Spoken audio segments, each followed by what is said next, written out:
Panggung sejarah Indonesia mencatat, bila kemerdekaan bangsa Indonesia merupakan hasil dari pergerakan para kaum intelektual. Mereka adalah bapak bangsa, the founding father, yang membuka mata dan menggerakkan rakyat bersatu atas perasaan senasib sebagai bangsa yang dijajah.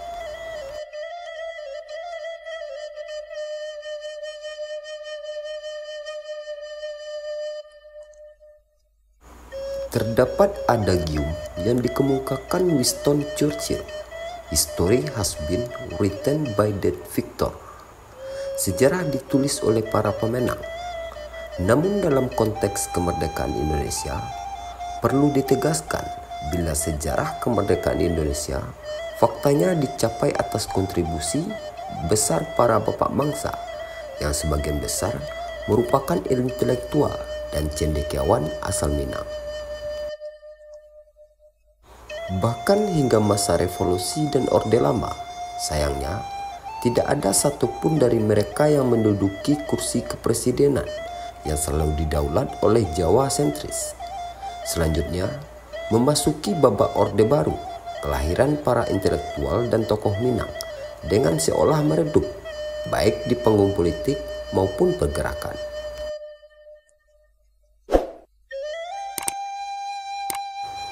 Sebut saja Haji Agus Salim, Muhammad Hatta sebagai ko-proklamator, Sultan Syahrir dan Tan Malaka sebagai bapak bangsa dan sosok pemikir ulung yang berkiprah besar bagi kemajuan bangsanya. Selanjutnya ada Muhammad Yamin sebagai pelopor Sumpah Pemuda, Muhammad Nasir, pimpinan Partai Masyumi, dan tokoh politik lainnya. Namun tidak hanya di bidang politik, Buya Hamka merupakan ulama, cendekiawan, dan sastrawan yang memiliki keterlibatan besar dalam pendidikan bangsa. Keberhasilan dan kesuksesan orang Minang banyak diraih ketika berada di perantauan. Banyak suku bangsa di Indonesia yang merantau. Namun yang paling fenomenal adalah Minangkabau, sebab kultur atau budaya adat Minangkabau itu sendiri sejak zaman dahulu kala secara turun-temurun sampai sekarang mendorong pemuda-pemuda Minangkabau saat menginjak usia muda untuk pergi merantau. Bagi masyarakat Minangkabau, merantau merupakan tradisi yang terbangun dari budaya yang dinamis, egaliter, mandiri, dan berjiwa merdeka. Filosofi dan tujuan merantau menurut Mukhtar Naim terkait dengan merantau sebagai proses interaksi masyarakat Minangkabau dengan dunia luar. Orang Minangkabau merantau dengan kemauan dan kemampuannya sendiri. Mereka melihat proses ini semacam penjelajahan, proses hijrah untuk membangun kehidupan yang lebih baik. Para tokoh ini tidak hanya melakukan perantauan di negerinya, namun hingga menjelajah negeri lain. Tetapi nilai-nilai tradisi lokal secara etnisitas dan primordial masih sangat mempengaruhi karakter dan pemikirannya. Identitas etnis adalah suatu fenomenal sosial yang kuat.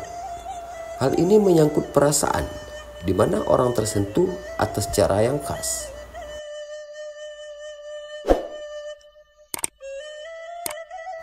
Sebagai negeri kata-kata dengan filosofi, adat basandi syarak, syarak basandi kitabullah, syarak mengatur, adat memakai, Minang memiliki pepatah petitih adat dan orang tua, mengaji, mempelajari agama, dan berlatih silat, di surau hingga budaya Mauta di Lapau.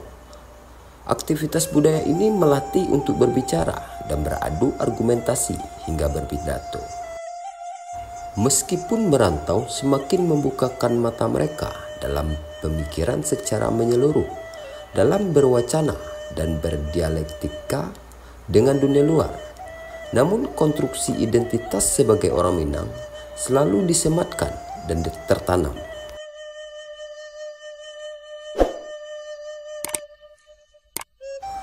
Agus Salim, pendiri Syarikat Islam, memiliki konteks pemikiran antara sosialisme dan Islam.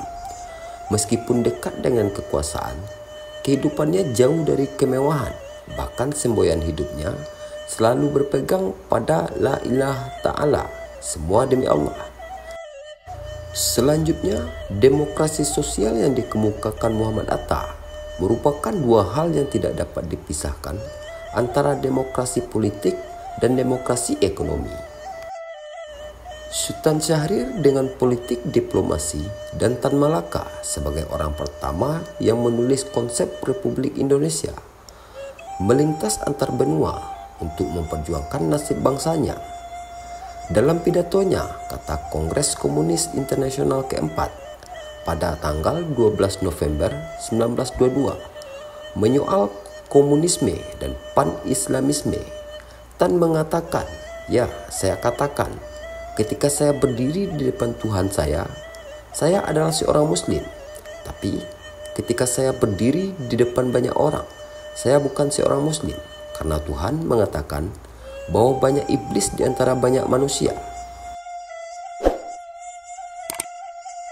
Selanjutnya, sikap, intelektualitas, dan perjuangan para bapak bangsa ini masihkah relevan atau terrefleksikan di zaman saat ini?